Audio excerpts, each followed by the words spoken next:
Good afternoon and welcome to this session of the Digital Leaders Public Insight Week. We're going to be looking at digital and why we're still getting it wrong in the public sector. And we're going to go through a number of slides. It's going to be a little bit death by PowerPoint, so apologies for that straight off, but there's quite a lot of information to try and fit into a 45-minute session. Now, as a disclaimer, I just want to tell you that this is pre-recorded, and the reasons for that are basically because I want to make sure that it fills the full time and that I don't run over and I get all the slides done. So it's quite well rehearsed and we know exactly what we're doing. And secondly, because if you're watching this at the allocated time, you've obviously got the option to ask questions. And I'm sitting in the background ready to answer any of those questions that come in. So I can respond to you in real time as things come up. So please do ask any questions that you've got on the presentation as we go through that. Obviously, if you're watching this at a later date or a later time, my email address is on some of the slides, so you'll be able to contact me and ask me anything. Now, some people I think from public sector might know me already. I'm the Managing Director of Sin City. I previously worked at Peterborough City Council for over a decade. I've worked at Westminster Council prior to that. Set my own business up a couple of years ago.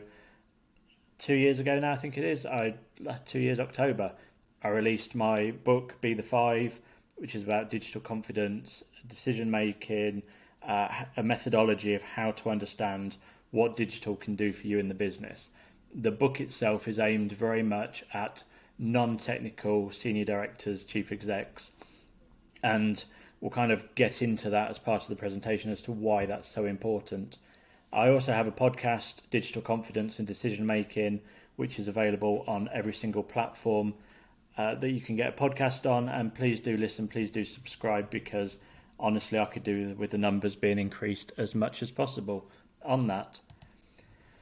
Now, this presentation, where the kind of title came from, why we're still getting it wrong, is because I was actually watching a different webinar, and I was watching one a while ago, and it was specifically talking about low-code technology, and there was a chief executive on it, and he basically said, is low code the silver bullet to save local authorities? And immediately it got me thinking that is completely the wrong question, and there is still a huge lack of understanding about digital, about technology and how it changes what we do.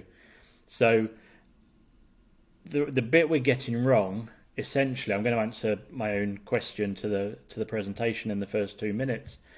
The bit we're getting wrong is we're actually asking the wrong question. And it's not about necessarily the individual bits of technology or how they work.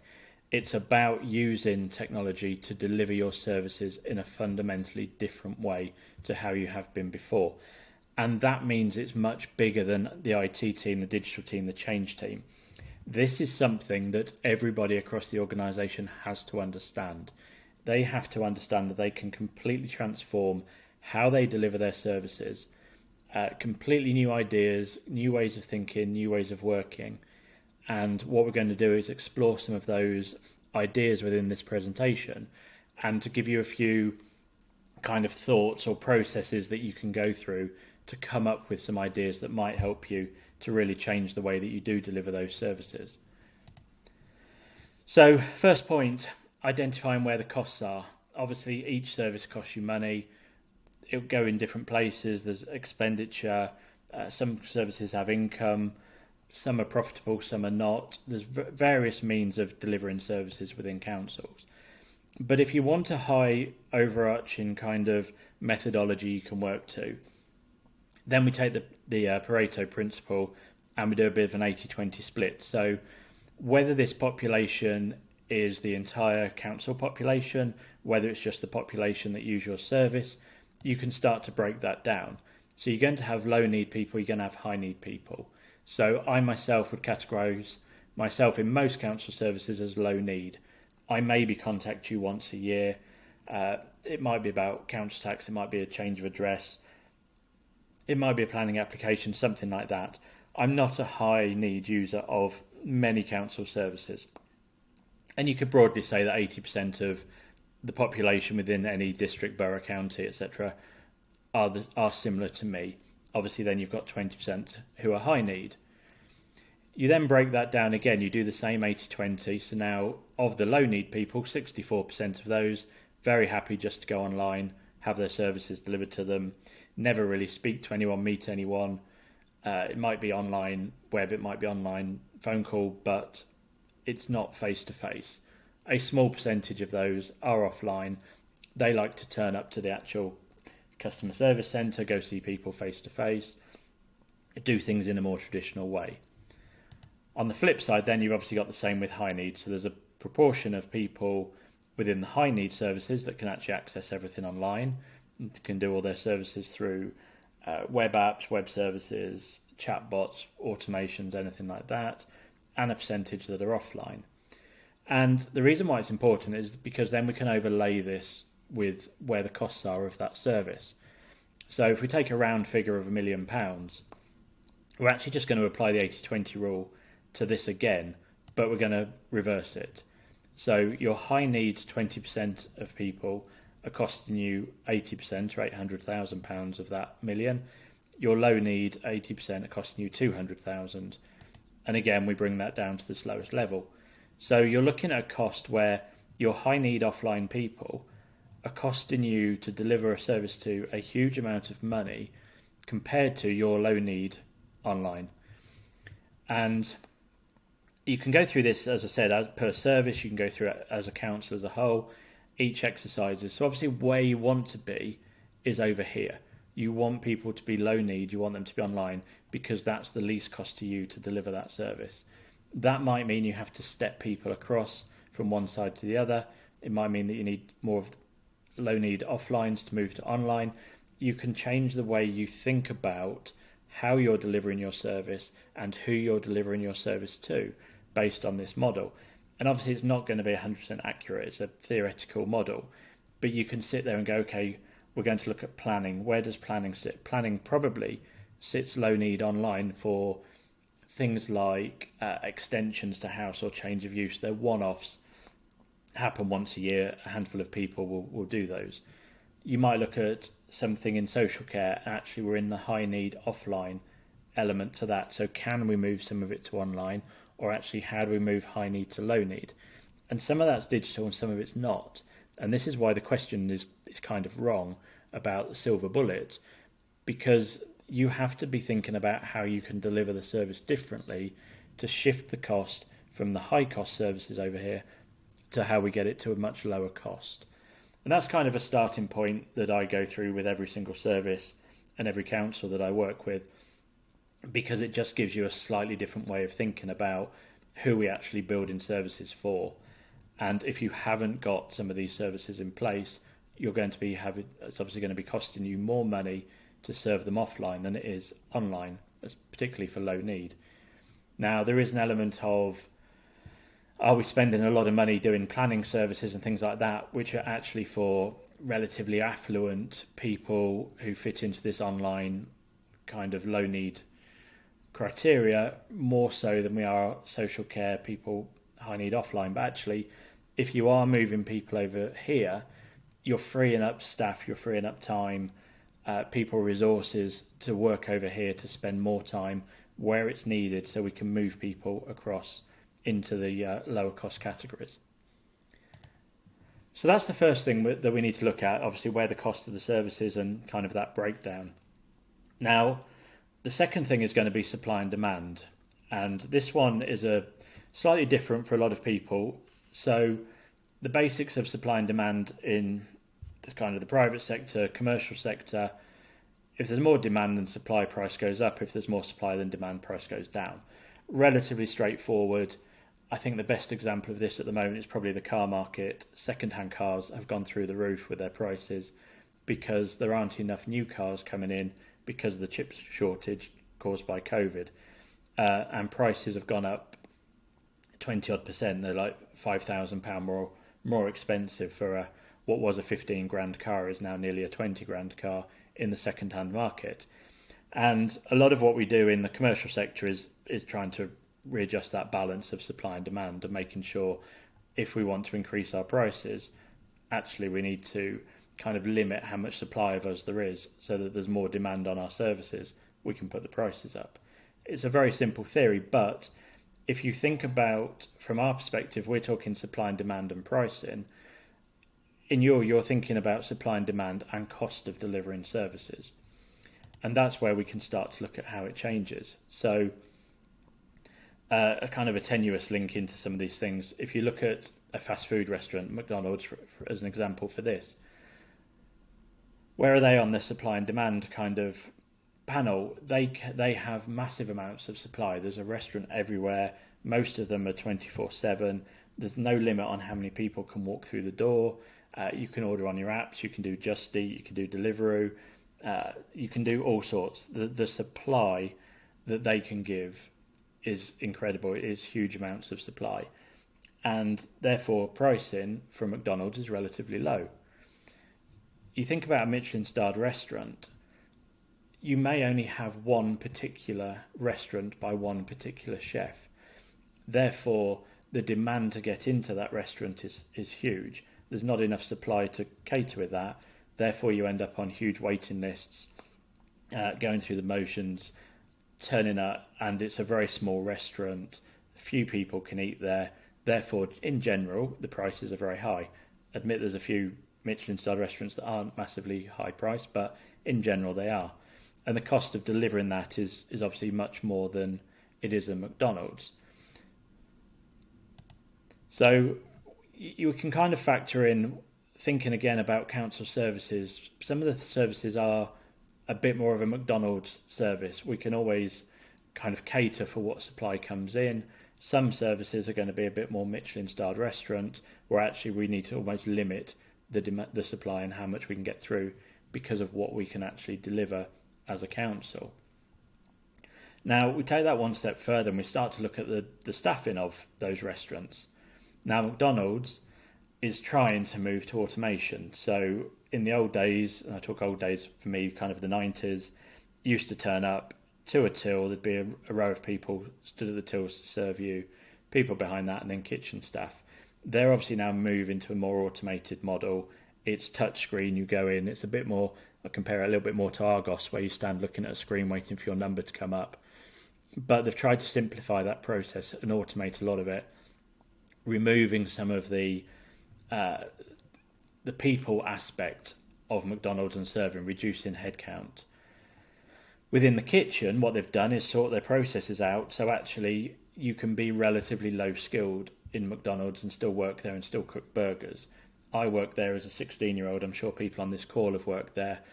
There's a very set process, set routine for how you cook burgers, chicken sandwiches, all sorts. That's very quick and easy to do, very quick and easy to learn. You don't have to have gone to a chef school or anything. It's fully kind of automated. You put 12 burgers on a grill, you put the lid down, 49 seconds later the lid pops up, you've got 12 cooked burgers.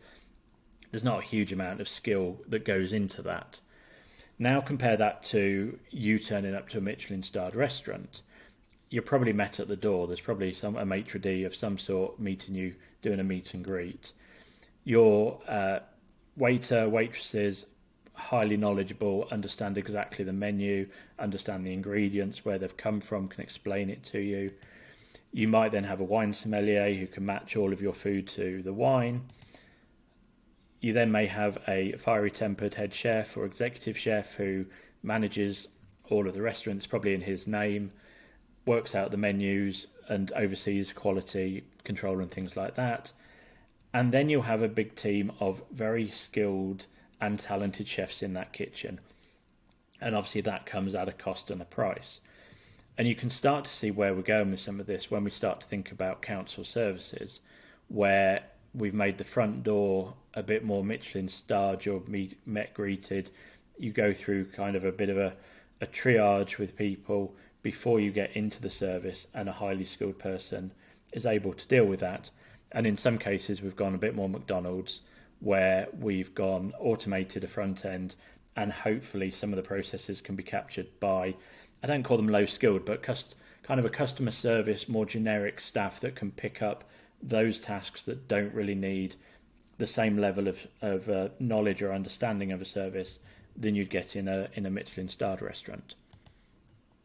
And so we relate this back where in a lot of the councils I've been into and worked with, the focus has been on the front end. We're looking at kind of the website, the forms package. Councils who've got 200-300 different forms on their websites. It's all about that front end supply. So we're giving an unlimited supply to our residents. They can access the service 24/7. It's relatively easy to do. It's relatively straightforward to do. Do it whenever you want. That's easy. We've given you unlimited supply to come into our council or into our restaurant. But off the back of that, we've then still left the back office as a Michelin-starred kitchen where we've got highly skilled, highly qualified staff. And the demand that they're thinking of is a Michelin-starred restaurant. It's a limited number of customers coming through that they can then deal with. So by giving them an unlimited front end, you're actually just putting them in a position where they're kind of trying to keep their heads above water. You wouldn't be able to serve as many burgers that McDonald's sell in a day if you were cooking them in the way that Gordon Ramsay cooks a burger. There's absolutely no way he could keep up, and you get swamped and overrun. And so that's where I kind of see a lot of councils have gone and got it slightly wrong, is we've spent all this time talking digital, when for many people that has been, what does that front end look like? How have we made the website nice? How have we made it really easy for a resident to interact with us? We've made it really simple, straightforward, and everything for the resident. We've forgotten what this back office looks like and how complex that's been. And that leads to delays, it leads to bottlenecks and all sorts of problems within that service. So as you start to think about your services, you can think about how they fit into that model. And obviously you can change whichever restaurants you want to whatever model you want, but obviously the cheapest, simplest, quickest way of delivering a service is to have a McDonald's front end and a McDonald's back end. Kind of highly processed, highly efficient. You don't need huge amount of skilled staff to work within a McDonald's kitchen. You need some quality control that understand how that service or how that burger needs to be made, but the actual people doing the work can be relatively low skilled in comparison to a trained chef. You're then going to have some services where actually you haven't sorted anything out at the front end and you've still made it quite clunky, difficult, complex. People still have to turn up in person to do this. I know my particular council, car park permits, pain in the backside, you still have to walk into customer services to deal with that. And what is a relatively straightforward back office McDonald's style kitchen, you're making the service cost more because you've left a difficult front end on that. So I'm still met by Fred at the front door of the restaurant, but then I've got me as a 16-year-old spotty kid cooking your burger for you behind the scenes. The reverse of that then is obviously where a lot of people are. You've made a really slick, nice front end. We've got all of that sorted, but then the back office is still hugely expensive and massively highly skilled staff.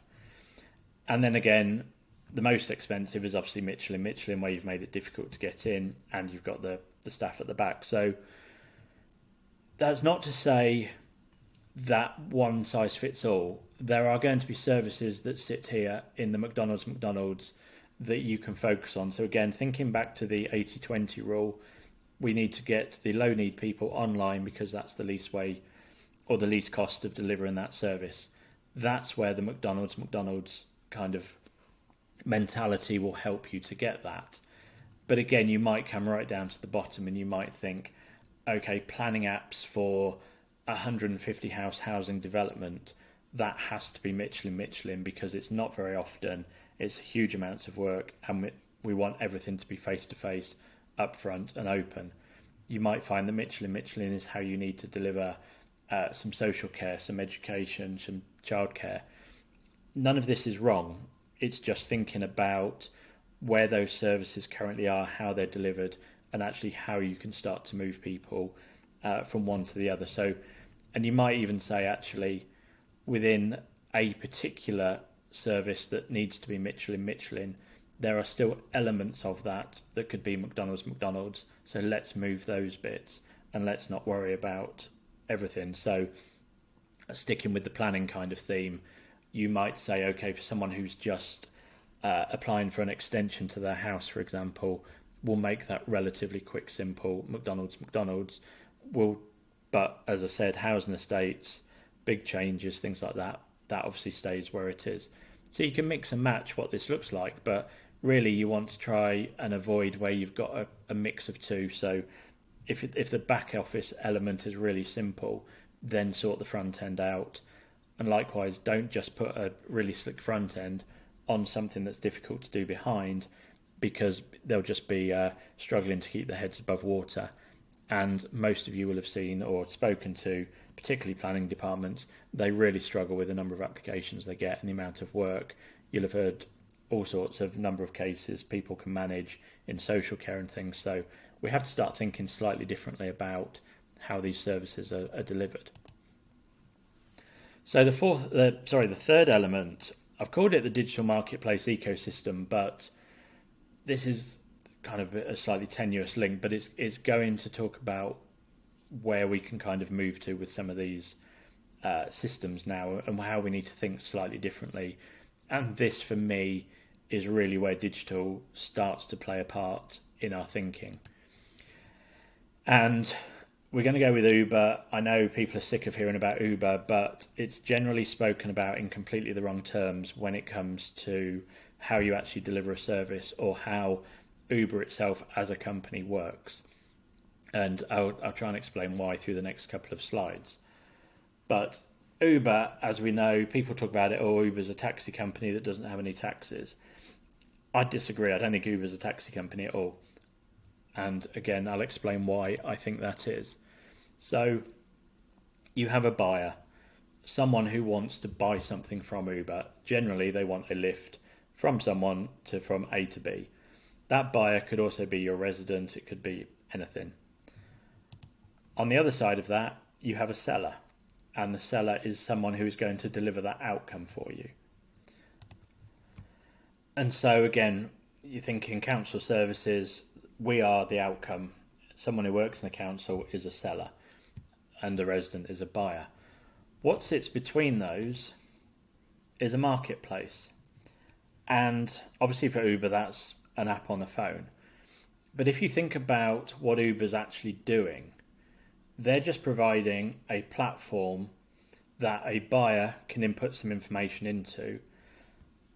A seller can see that information and respond to it immediately.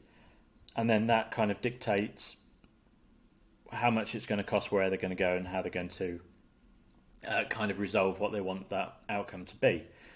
So Uber, I think you could take Uber out of being taxi, and you could just call Uber a marketplace platform, because that's ultimately what it is. It just so happens that the particular marketplace they've gone into is the taxi service one. And obviously they're seen as a bit of a disruptor in that, but what they've looked at is a process that was relatively inefficient and difficult to do. So you're waving your hand in the street, you're running after taxis, trying to find one. In the old days, you used to phone them up, and obviously, the answer used to be they're just around the corner, they're on their way, they'll be there in a minute. Never really known where that was. Taxi drivers obviously don't know who they're about to pick up, where they're going to go, how much money they're going to make. So it's removed all of that inefficiency, put it into this app. Now you can say, I'm here, I want to go here. The taxi driver says, yes, I can do that. This is where I am. This is my registration number. This is how many stars I've got, and how long the journey will take, and any other information. And then obviously paying for that at the end, you jump out, the payment's taken automatically. You haven't had to find a cash point or find cash. So in thinking about how to deliver a service more efficiently, they've actually disrupted the market for taxi, because what's happened now, as you'll know, is most taxi companies now have an online app that you can go on and you can book your services through. And they've tried to make it easy for you, even to the point where I'd say more taxis that I've been in the last sort of 3 years now take cards than ever did before. That's a huge jump forwards for that sector, because having to find cash constantly was a real pain. But within that, you'll notice that Uber didn't actually do anything. So there was nobody who worked for Uber who are involved in this process. So they've built the platform, they've left the platform is automated, it takes care of everything. You could argue that there's a person involved, obviously there's a Uber driver who's come and picked you up and done that, but actually the majority of that process isn't involving anyone from Uber. There's no contact centre, you're not phoning anyone, you're not speaking, you're not being chased through. Think about a council process, exactly the same. A buyer and a resident, same thing. They're still looking for an outcome to be achieved. We might force them to the website. From the website, they might have to fill in a form. They might already have a My Account or something. They might actually need to speak to a person. Once they've filled that in, all that information probably goes into a CRM or a system of some sort. There might be another person involved at that point. Then some of that information will have to go into the back office system. We've got integrations, we've got all sorts of difficulties, and potentially another person. And it's only then that we can get to the outcome at the end. And sometimes we go back through that process a number of times.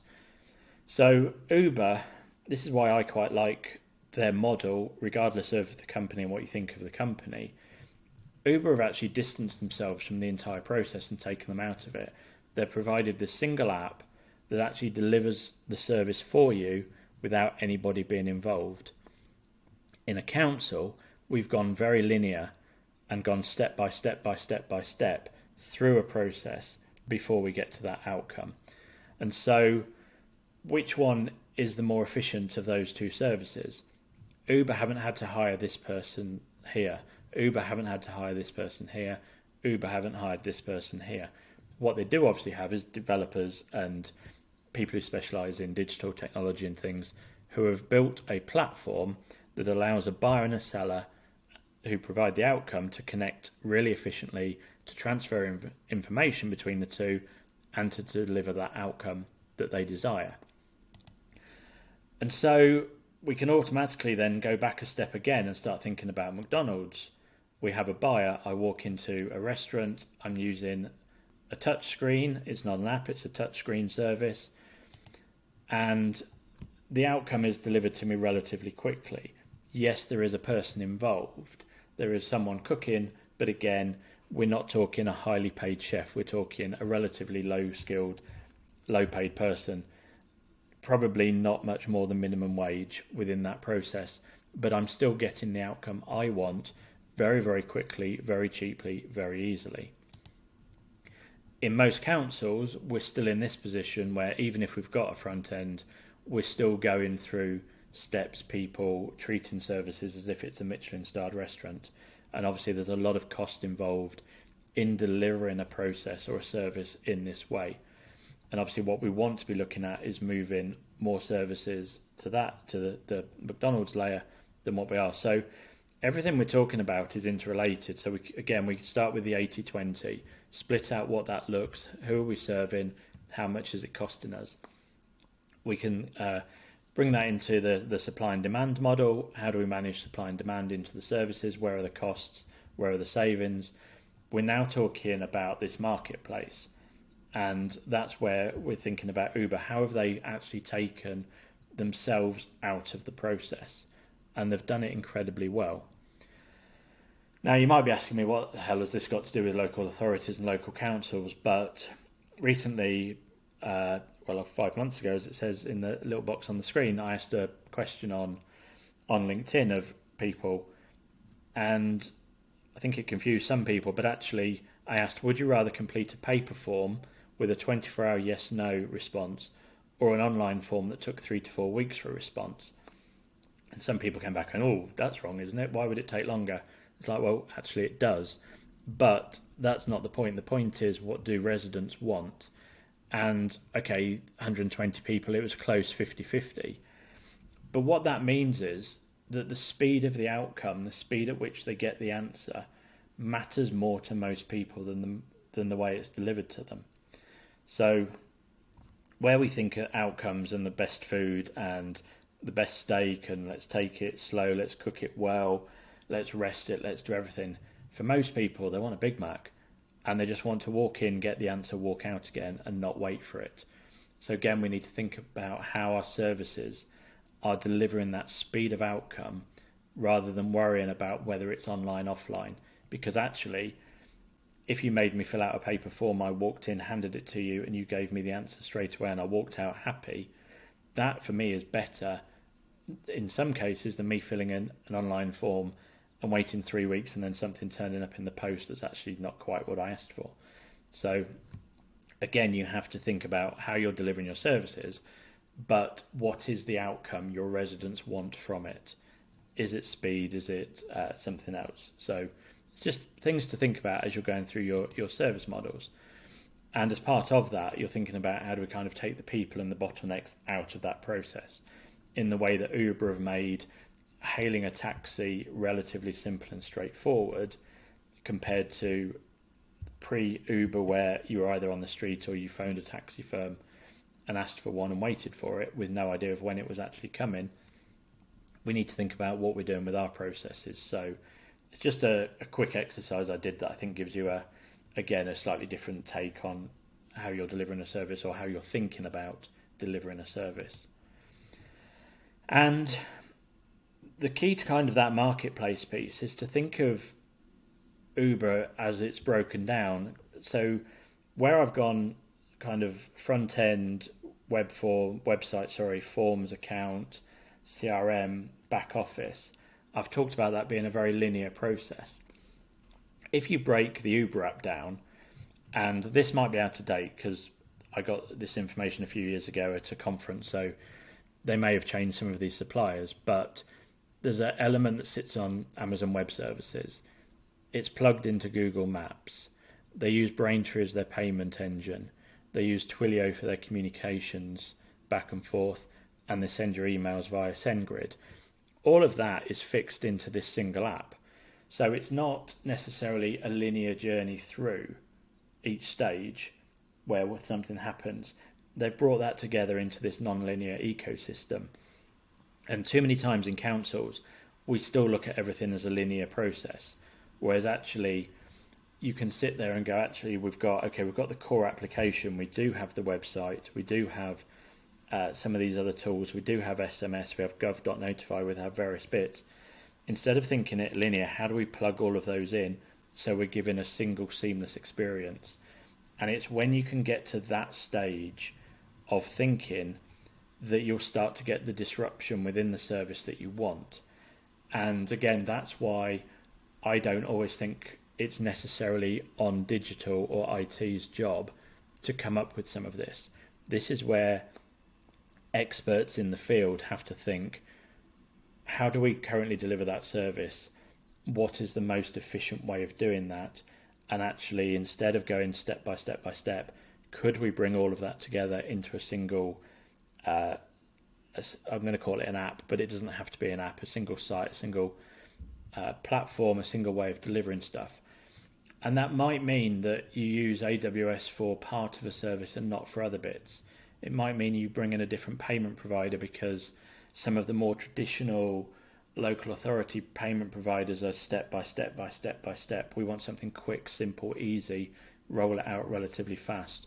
We might use different email systems. Gov.notify is brilliant, but obviously within local authorities we're limited to how many we can use, so there might be better options for that. So think about your service not as that journey and almost bin the post-it notes that go in a big line across the wall, and think about how we just deliver it in the most efficient way. And I talk about planning and things a lot, but that's just where I am at the moment with one customer. But you can have your planning system as the core system, but you can bring in lots of other systems into that and start to create that ecosystem. So instead of looking at almost like a linear journey, we can almost do a spider's web diagram within each process of what do we actually need and where does it go. And we can start to almost heat map some of that out as to what each element of the process needs to look like. And within each of these, so across the spider's web, each category, you can have where can we automate, where can we use robotics, where do payments come in, do we need facial recognition technology, QR codes, CRM website, videos, use Loom, use YouTube, record videos and put them as part of the process that people have to watch.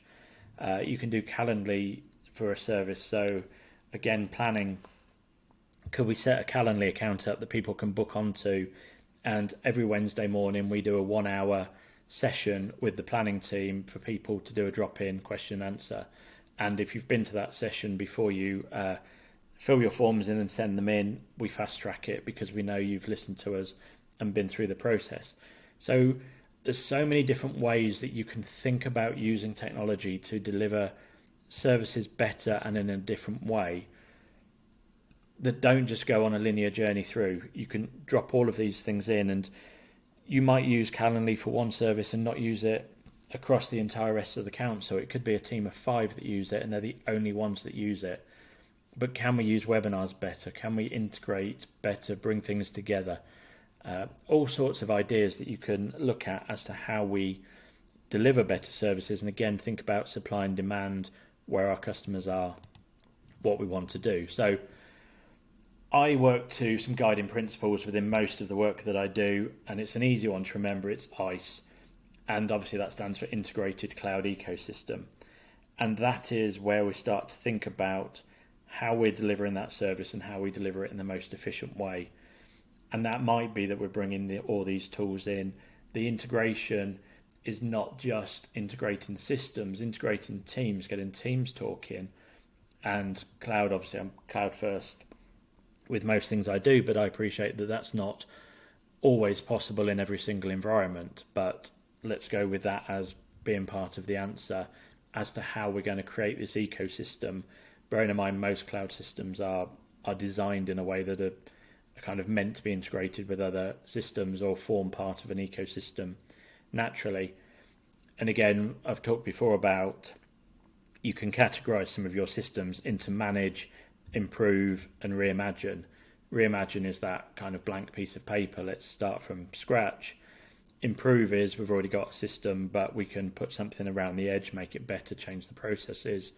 And manage is just we've got this system from X supplier, it sits on our server, the contract runs for another 3 years, there's absolutely nothing we can do about it, we're just going to have to manage that. But that doesn't mean you can't take elements of that service and move them elsewhere. One of my favourite conversations with people is, are we actually dealing with customers or residents? So part 4 covers that. Very quick conversation because it's quite simple and straightforward. Customer experience is commercial about servicing your customers so they come back to you. So this is companies that are commercial who don't want as high a churn. So we don't want to lose customers, we want to keep hold of them, and therefore investing in really good customer service is because we want those customers to keep coming back to us and keep spending more money with us. If we look at almost the flip of that, the resident experience is non-commercial, and it's about serving your customers so well that they don't need to come back to you again. So how can we get residents to almost be served once, served with everything they need, have it all in a package, and go away and leave us alone? Because actually that's where you need to get to if you're looking at making savings.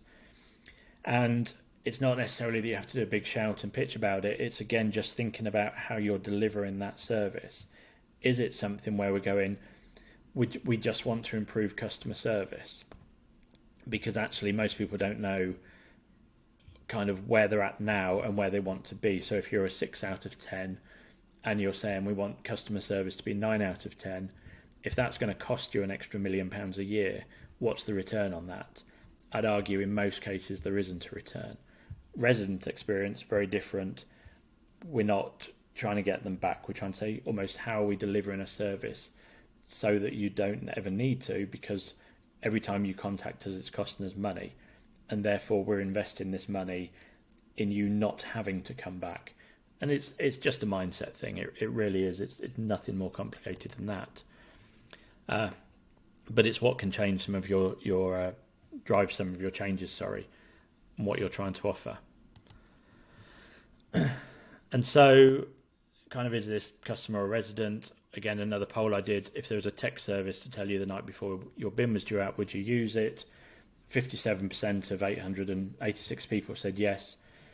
nearly everyone in my nose was worked in digital who tried to tell me that text messages were redundant or similar. But actually, again, speaking to residents, this is resident experience, because what you're trying to do is avoid the phone calls the next day on missed bins and avoid having to go back out again and collect a missed bin if that's what you do. So we're targeting people that are regular missed binners, regularly contacting you. Again, think about that high need, low need. Are people falling into the trap of always missing their bin? If so, let's sign them up for a service like this, where we're telling them constantly, your bin's due tomorrow, your bin's due tomorrow. If it's still not out, we're not coming back to collect it, because actually we're trying to deliver you a service in a different way. So the last few minutes, we'll kind of try and bring that together and summarise it slightly. So digital is not the silver bullet to everything, but digital changes the way we think and changes the way that we can deliver some of these services. And what we can do is we can look at where the service costs are. We can go through that. Where's the split? Where's the 80-20? Theoretically, what does that kind of look like? We can add that together with supply and demand. We can look at how we're managing that. Have we just created ourselves an environment where we've made the supply so simple, but it's killing us on the demand side, or vice versa? And actually, can we balance some of that out and actually get those scales level as we go through these services?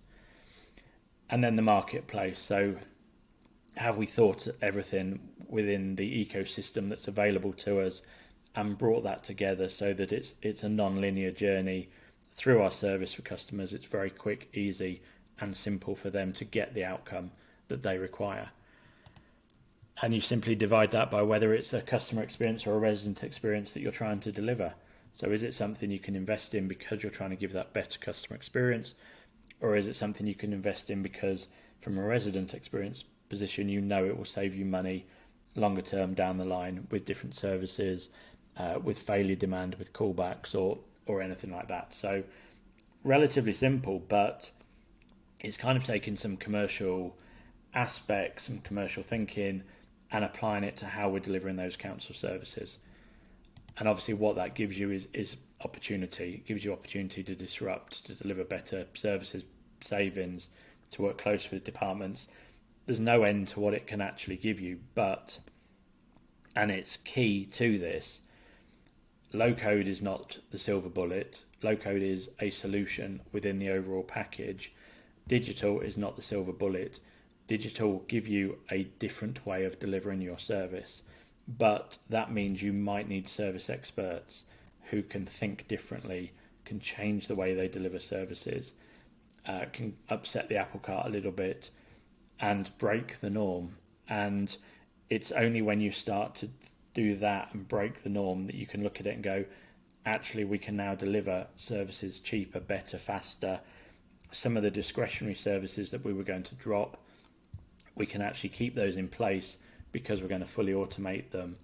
And some of those other services where it's, again, Michelin, we can actually move them across into a different category, or we've created enough capacity within the team for them to spend more time with those high need users to actually move them category. So it might just be high need offline to high need online, or it might be high need offline to low need offline. And just think about how that works through your organization. So I know that was, a relatively quick run through, but there are other resources that are available to you. So Ditch is actually the new project and program management software that I'm building. It's obviously, the name comes from digital transformational change. So we're thinking about how we manage digital projects with a more agile experience than using spreadsheets or anything. So we don't necessarily know all of the answers when we start out, but we can put a project plan together that gives us kind of the amount of time we're going to spend and the resources within that, and then we manage it in an agile fashion. My book is still available. It's on Amazon. I do have copies here as well. If anyone wants one, just drop me an email. I'll post one out to you. As I said, there's a podcast. It's on Spotify, Apple, Google, everything like that. And Be the Five is my main methodology, which I coach, I work through, and there's information on the Be the Five website around that. So that's my timer to say that that's exactly 45 minutes. There's a free self-assessment on my website that you can go on and take around how you deliver digital. And other than that, that's me. There's my details. There's the websites for more information. I thank you very much for listening. I know that was probably the quickest 45 minutes I've spoken through to get a number of ideas across.